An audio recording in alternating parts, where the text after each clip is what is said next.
Hey Bougie Club, happy Sunday. I need you guys to comment if you're on YouTube or Facebook to let me know that we are live and you can see me before I get into today's message.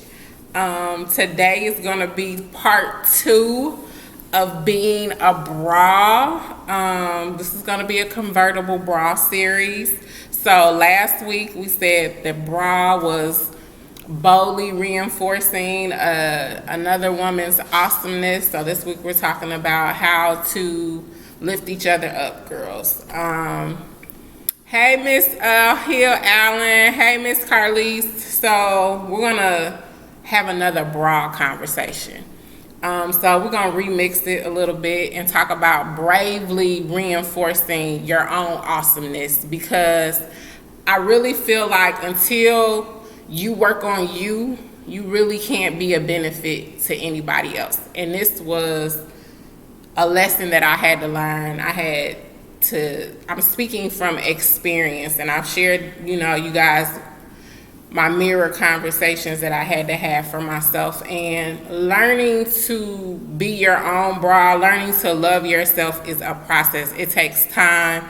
Depending on when you start this journey, you have to unlearn and unfeel and unthink a whole lot of things. So there's this term called rules that Vishen Lakhani uses. Hey, Miss Sandra. Called rules, which is basically, the definition is just like BS rules that we continue to subscribe to even though they no longer serve us.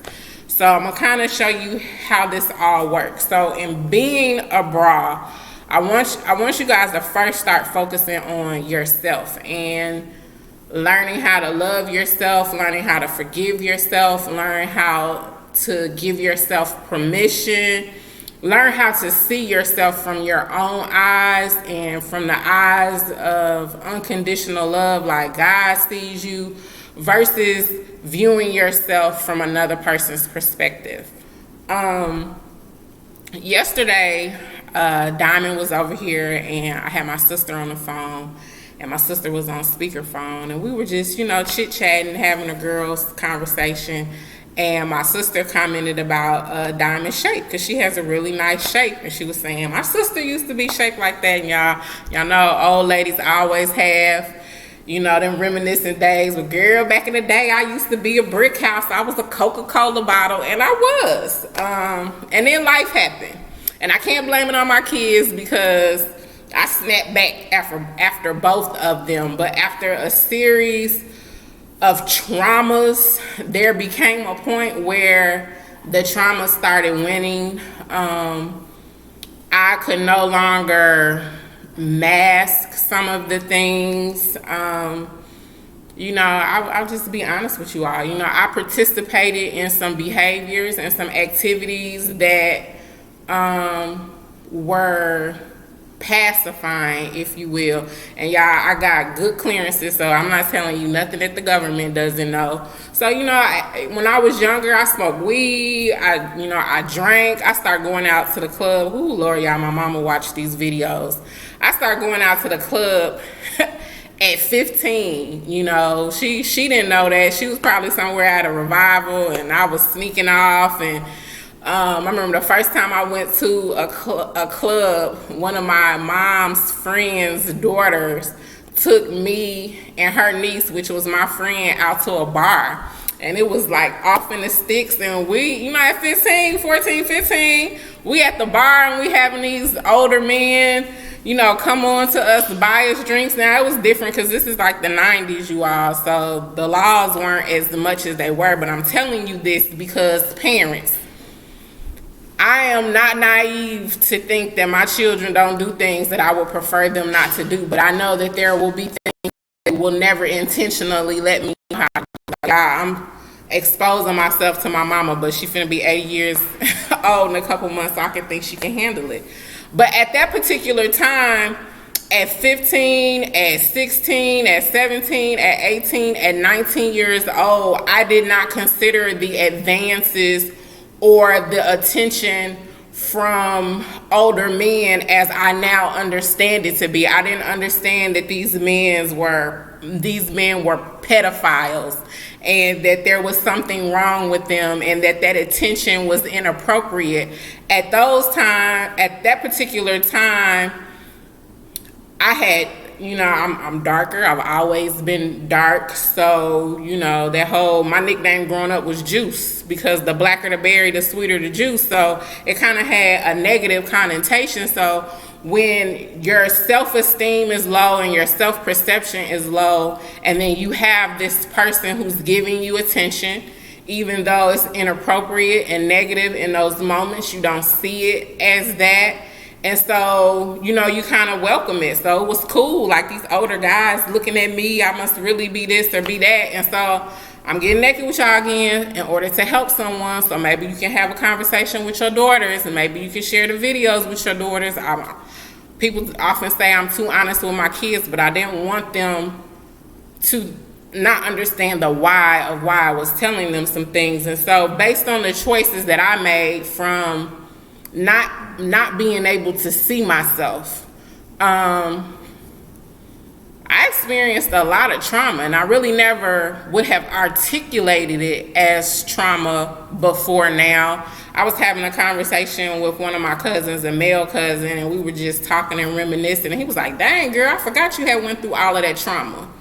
And I was just like, "Really? Trauma?" Like, in hindsight, it was traumatic, but I never given a voice to it in that manner. And I'm saying that because many of you all have experienced traumas. There's just now a body of thought where they are recognizing and giving voice to the ideal and the reality of childhood trauma. And you just now have school systems and adults who are putting emotional supports in place for children who have experienced childhood trauma. And childhood trauma can look like so many things that we hush about and we don't talk about, and we carry these things because we really can't give voice to them, because we don't know what they are, and we don't know that they're inappropriate, and we don't know that they're wrong, and we don't know that we're worthy of more. We don't know that there is more. We don't know that there is better. We're just surviving. And so I'm going to share with you tonight to give you permission to do more than survive. I'm going to share my story to give you permission to win. I'm going to give you permission to be victorious. I'm going to give you permission to love you. I'm going to give you permission to see you as God sees you, so that you can love yourself. So we're going through these pictures yesterday, and for the first time ever in my life, I saw myself. I don't know if anybody can relate. Like, I've looked at these pictures many a times, but yesterday was the first time where I looked at these pictures and I saw myself. Like, I saw her. I saw me for the first time. And the reason why I say that, because when I looked at the picture, I smiled. I was proud of this. I was proud of this woman. I admired her. She was beautiful. For the first time, I looked at pictures of myself and I saw my beauty. And I understand, y'all know I'm a crybaby. Anyway, I saw myself how I believe God sees me for the first time. And I never saw myself in this way, looking at these pictures. And I admire her because when I was looking at these pictures, I knew the story behind the smile. I knew the circumstances that had happened right before that event when she went to the club. I understood the circumstances that surrounded the picture by the mailbox and who was taking the picture and why that person was even there taking the picture and the trauma that was behind that picture. But when you look at the pictures, and this is why I tell you all, the pictures of success are sexy. But many people won't tell you the stories behind their success. They won't be vulnerable with you and give you the disappointments and the realities that sometimes show up. So I get naked with you because I now understand that my story does not belong to me. My story is not my own. I do not own a monopoly on my experience because someone else has experienced the same experience. Someone will experience the same experience. Someone is experiencing the same experience, but they're depending on me to show them how I survived, how I made it through, what it looks like on the other side, to give them hope, to give them strength, to give them a path, to give them a way for them to do it even better, to do it more effectively and efficiently. So understand that you have a story too, and there is somebody watching you. They're watching you as you go through your story, and they may never say anything, but how you handle it can be the difference of life and death for someone. So I really want you all to work on you. I want you to be able to look back at your pictures and see yourself as God sees you, but that takes work. That has taken years for me to get there. I always thought that I loved myself, but yesterday was the first time where I looked at myself and I loved the woman that I was looking at in the pictures. I didn't see the in spite of, I didn't see all of the scars. I just saw beauty that I never seen before. And so that takes us to why I'm wearing this green lipstick, y'all. Y'all know I always try to bring it home. So, you know, perception is 99% of reality. And for years of my life, the majority of my life, I saw myself through other people's perception of me. And that was because I was green, right? I was naive. I was unknowing. I was vulnerable. I was impressionable. I was weak. I didn't know. The people around me didn't know. So I'm not throwing anybody under the bus, but this is just a reality. We're human and we have experiences, human experiences. And that's why on here we can have colorless conversations, because these experiences are not tied to a hue of a skin. We all share these experiences: black, brown, yellow, purple, green, blue. Hey, Maurice. And it's not necessarily gender specific. So the same things and the same traumas that we experience as women, men experience them too, except for they don't have the safe places to be able to process their emotions the way we do. And that's something that I'm working on, so men feel empowered to create groups and forums and safe places for you all to be able to have these conversations, because we all need healing. But in talking about green and being naive, you know, I didn't know what I didn't know. I didn't know any better. I was doing what was normal. And when I was looking at these pictures, and I'm looking at these pictures with Diamond now, like the preface to this is like Diamond is my son's girlfriend as well. But, you know, most of the pictures that I had from my 20s, you know, I was in a club. I just don't keep it 100. I started going to the club at 15. I had a fake ID. This was back when you could get fake IDs at the DMV. I was Gloria Cannon. I mean, it is what it is, but I grew up really, really fast, and y'all, my mama didn't know I was doing this stuff. Trust me. It was nothing she condoned. If she would have knew it, she probably would have put her foot through my back. It wasn't because I wasn't raised right. You know, we went to church on Sunday. We went to church on Wednesday. For those of my Springfieldians, y'all know about Stage 2. They had like the little kiddie club, and we would go to the kiddie club, be sneaking into the grown folks club. Like, we was off the chain. So I really can't look at kids nowadays and say too much, because we was just as crunk. If some of y'all be honest with yourself, y'all can understand where the kids coming from. But I was green. I was naive. I didn't know any better. And so I'm taking these pictures and I'm looking back at all of these different guys, y'all. And I dated older guys because, you know, I grew up underneath the school, as long as you have money making, you should never be broke. And I remember when I discovered what my moneymaker was. I remember when I discovered the art of seduction. And you know, I was a tomboy for most of the part of school. I remember my friend Ronette's mom, Nessa, bought us these little, this is back in Vogue days, y'all. We had these little liquid pleather skirt outfits.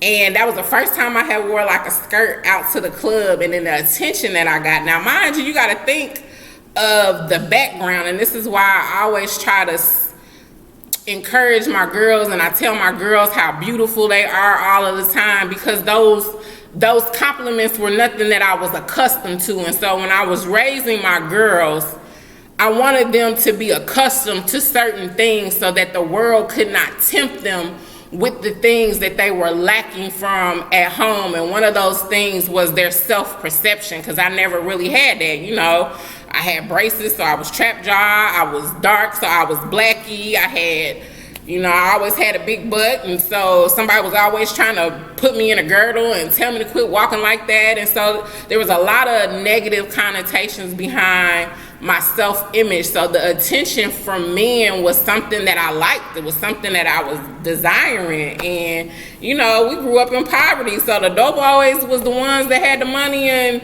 you know, could give me the things that I wanted. You know, I wanted to go to the mall and go shopping. You know, ooh, he was cute, he winking, and you know, I learned how to leverage my assets. Now, it is what it is, whatever. I'm just being honest, because there's somebody else who's experienced or have experienced this, and they feeling shame about it. And I'm telling you, you can come out of the shadows and feel well about yourself. You are not by yourself. But now I'm happily single, and I support myself through the grace of God and all of his blessings. And I realize that I don't have to bat my eyes or twist my hips to get anything that I want. I am perfectly capable and competent of providing for myself without the assistance of a gentleman caller. But however, if you're gonna push up, understand there are some requirements, because I do subscribe to gender roles. But that's neither here nor there. I want you all to understand where this greenness comes from, and this naivety and the things that society reinforced. And I feel sorry for these young girls now, because they got Instagram, and back then, you know, we went out here butt naked. We had Daisy Dukes, but that was about as far as it went. These girls that get on social media and take pictures and be out here butt naked, but I understand the why. And so if you have a young lady that you know that is participating in these types of behaviors, I'm trying to give you a perspective of a backstory so that you can potentially understand the why. If you have young ladies, I want to forewarn you so you can start pouring all of that love and those affirmations and that reinforcement of boldly reinforcing her awesomeness into her while she's young, while she's an infant in your arms, while she's 2, while she's 4, while she's 5, when she goes to school and the kids start teasing her. You know, I'm natural and Gigi is natural, but one of the things that prompted me to go natural was because I wouldn't relax her hair and the kids were teasing her. So I cut all my hair off and I went natural to empower her. And then when she saw me getting compliments, she started feeling better about her hair. And now she's 20 years old and she's never relaxed her hair. But I understood what the implications would be if I didn't let her know that she was beautiful just the way she is. So this is why I'm sharing this with you, because there's so many of us that are green. We're naive. And then you have those of us, you know, we're talking about women, we're talking about supporting each other. Some of those negative feelings and those negative comments that I got, it was because some of them people were green with envy, you know.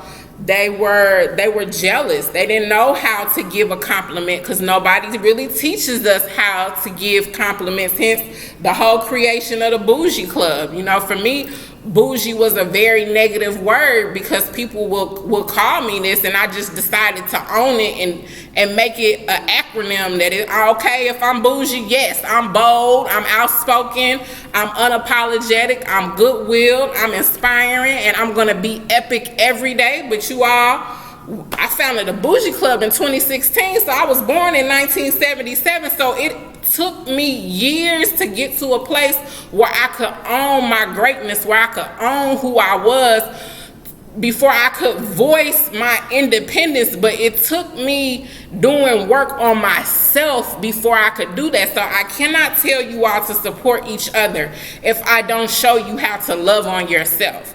And then the next color with green, you know, green stands for growth. When you see when the leaves come back, we're getting ready to approach fall. The leaves are changing colors. They're going to fall off. Remember I told you I expect the fall, but anticipate the spring. They're going to come back and they're going to be green, and that's going to signify growth. And you look at the grass, and the grass is green, and it's growth. So I want to redefine the color green for you all, move you from being naive and move you from being jealous to move you to growth. And I want you to grow so you can help another sister grow. But you can't help her, and you can't be her bra until you be a bra for yourself. You know, and for me, it took being honest with myself. It took me getting naked with myself. It took me to choose me and quit delegating my happiness and my self-worth to other people. And it took me to quit trying to see myself from other people's vantage point, because perception is different depending on where you're standing. We've all done that exercise where we whisper in the ear and then we go around the room, and when it comes back, the story has changed. It's the same thing with what we see. That's why you can have eyewitness reports that everybody see everything different. That's why you can go to the New Testament and you can read Matthew, Mark, Luke, and John, and they all got their own perspective of the same events that they were all at. And so what I'm doing right now is hopefully empowering somebody, giving you permission to give yourself permission. So the first step is going to be to choose you. And when you choose you, it's going to be just like this lipstick. I know when some of y'all tuned in today and y'all saw this lipstick, y'all was like, why you got on this yellow lipstick, this green lipstick? What is she doing? It's gonna people who scroll past their timeline and see this green lipstick, girl, y'all, they gonna talk about me. They gonna talk about me bad. Ooh, she knows she too dark to be having on that green lipstick. Ooh, she knows she too old to be having on this green lipstick. Why she got on this green lipstick? I got on this green lipstick because I'm trying to illustrate a point, but more importantly, I have on this green lipstick because I liked it and I bought it. More importantly, I have on this green lipstick because I am being a bra. This green lipstick comes from the Crayon Case, which was founded by Super Scent. If y'all don't know her, look her up. So I am being a bra. I'm supporting a sister. I'm supporting the sister's product. I'm wearing these green lipstick because I want to empower you to be bougie too. I want to empower you to be bold. I want to empower you to choose you. But I want you to understand that all of those things that were going on in your head, it's normal. I ain't falling before. I ain't no tea, no shade. I ain't taking it personal. But I want you to understand where other people are coming from when they see you doing something that looks a little off kilter. I want you to understand what they think and what they might be saying when you start choosing you, because everybody's not going to be happy about you choosing you. But I want you to remember how you felt when you was looking at me with this green lipstick.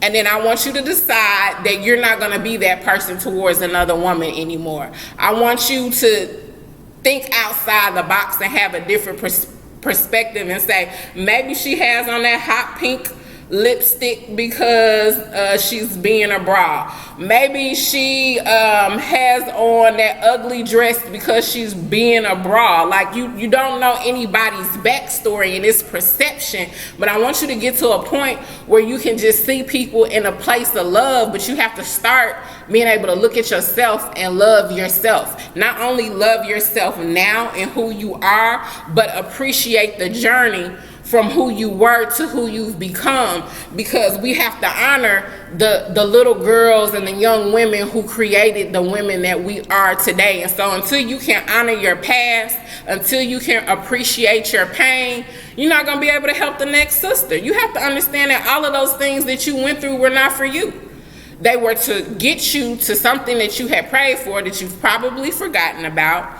They were to teach you a lesson, but you have to seek the lesson in every experience and choose the positive perspective. When the things start happening and they're not happening how you think they should happen, you have to figure out how to choose happiness in that moment. And this is a process. This is nothing new. We've talked about this before, Bougie Club. I am just giving you an alternative way to put it all together so that we can start being super bras.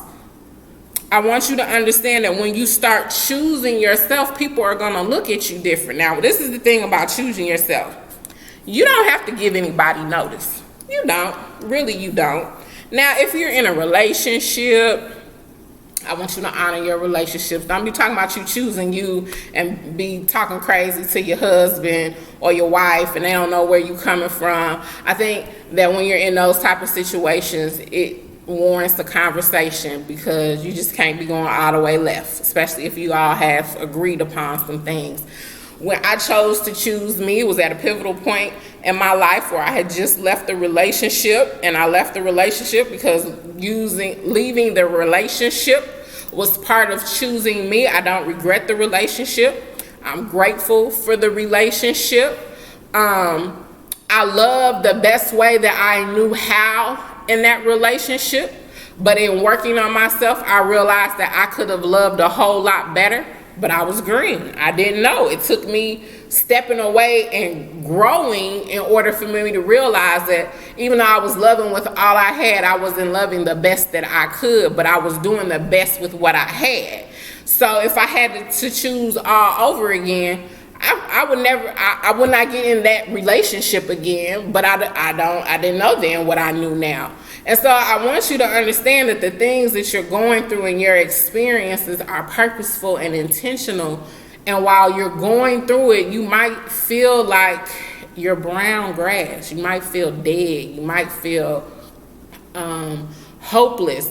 But understand, it's purposeful. It's for you to grow. There's life in it. You just have to change your perspective. And in changing your perspective, you have to forgive yourself.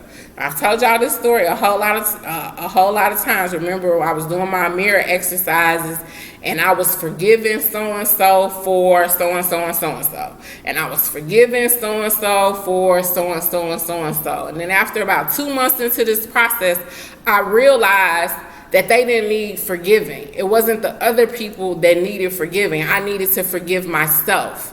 And so I want you all to make a list of all of the things that you're angry with other people for. And then I want you to identify your part and own it. And then I want you to forgive yourself for it. Because if you were green at the time and you didn't know any better, or you were doing the best you could with what you knew at the time, I want you to forgive yourself and release yourself from that and give yourself permission to grow, because that's how you make the progress. That's how you get to a place where you can look at another sister and you can see her behaviors and you can look at her from a place of love. That's when you can start ministering to her from a place of experience and understanding. And that's how we begin to support each other, when we can transition that greenness of naivety and that greenness of envy and jealousy into greenness of growth, and be able to support each other and encourage each other and empower each other. That's how we become support bras. That's how we become better bras for each other, ladies. You have to give yourself permission to choose you and start working on you. And then you have to forgive yourself. And then with that, embrace the lessons. When you start going through this journey, I'm not going to lie to y'all, it's going to be challenging. It's going to be uncomfortable. It's probably going to seem difficult, but I guarantee you have everything you need to be successful in this journey. You came here with it. You came here with it. And as always, y'all know, hit me up in the inbox. I'm going to be available.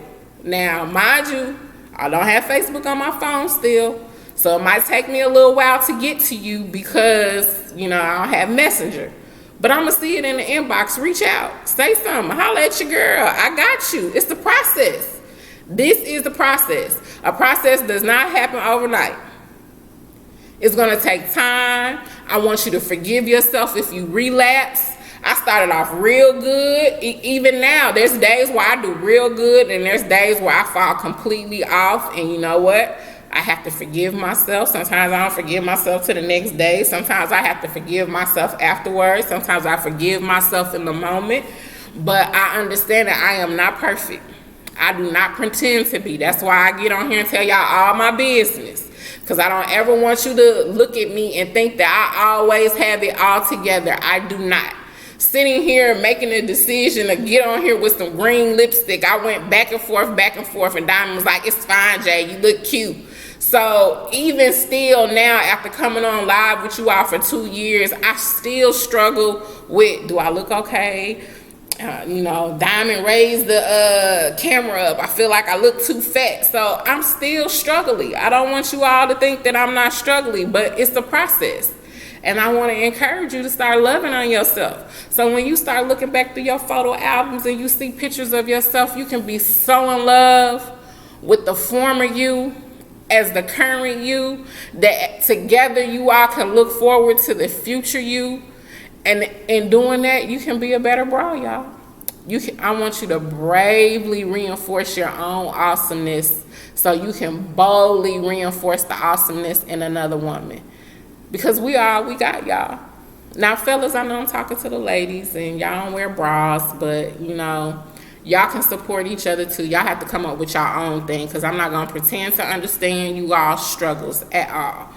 I was blessed and fortunate in being able to raise a man, and I pray to God that I didn't damage him too much, but I was green and I did the best with what I had, and I don't think I did too bad. But we have to really start working on ourselves so we can start loving on ourselves so we can love other people.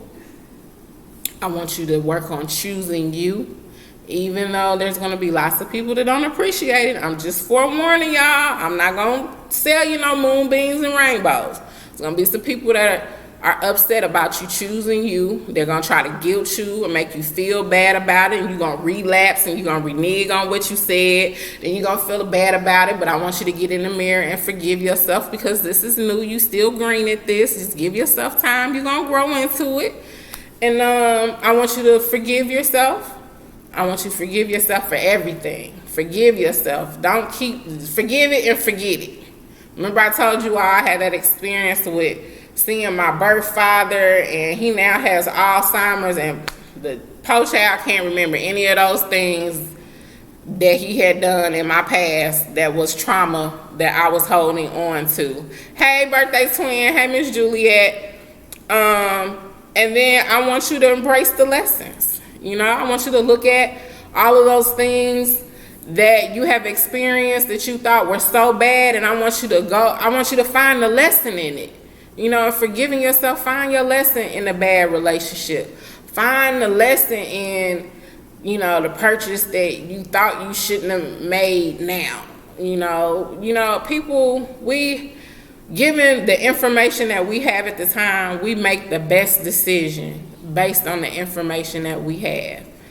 And you can't really ask for any more than that. So if there's something that happened in the past, whether you did it to yourself, whether you feel like somebody did it to you, when you're reflecting and you're looking back through your experiences and your picture album, I want you to be able to look back and love what you see. I want you to understand that there was a lesson in it, and it was to grow you, and you can evolve and change the definition of whatever your green is, wherever you are, whether you're sitting in the green of being naive, whether you're sitting in the greenness of envy, you can transition into sitting in the greenness of growth, and you can be a bra. You can bravely reinforce your own awesomeness. That's what I got for y'all, Bougie Club. I hope this has blessed you all. I'm so in love with me right now. I'm so in love with me. I don't want to share me with anybody at this point. And I want you all to be in love with you too. And then in loving on you, you'll be able to love on somebody else. As always, I am your girl, J. Penelope, encouraging you to be bold, outspoken, unapologetic, goodwill, inspiring, and epic every day. I want you all to bravely reinforce your own awesomeness. So I want you to be a bougie bra this week. I love you all, and good night.